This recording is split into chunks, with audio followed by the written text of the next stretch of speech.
mga kalula. Ito kami. Nag-aantay ng dede.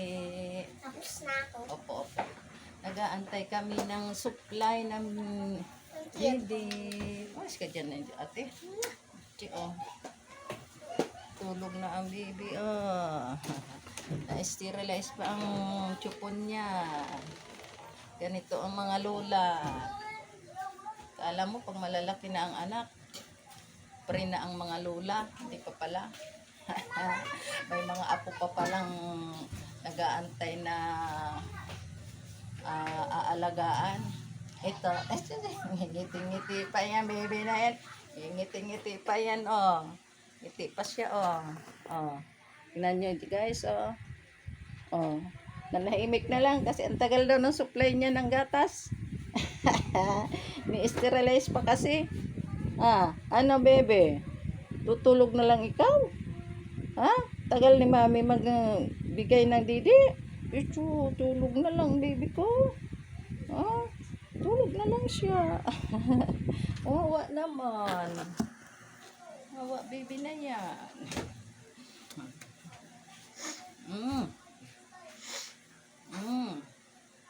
Ang sarap maging lola. Kaso, ito, pagka matanda ka na, I'm 64 years old. Tapos, ito, ang mga apo ko, late bloomer kasi ito sila. Nagkaroon ng apo ang lola. Anong pitsa na? Tulog na. Kakaantay ng didi. Kawawa naman. Oh. Tulog na ang bibi ko. Ang bibi namin tulog na. Ang bibi namin tulog na. Tulog na. Ito, kahit hindi ka makain pa ang lola. Basta't makita lang ang apo. Busog na. Hindi pa nga ako nagsusuklay, oh. Maalagaan lang. Matindi. Oh, tulog. Tulog na siya, oh. Ngal-ngal na naghahanap ng didi. Aga kasi nagising, eh. Nagpa-araw sila doon sa labas. Sige. Bye. Bye, guys.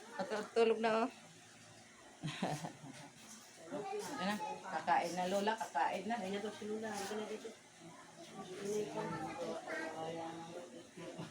Ayuda. Walang ayuda dito, eh. Walang ayuda ng Thank you, guys. Naitsura ko, oh. Hindi pa nga ako nagsuklay. Namalingke. Tapos ito, kaskaso. Awa naman sila. Walang katulong, walang may pambayan. Salamat, mga kalula.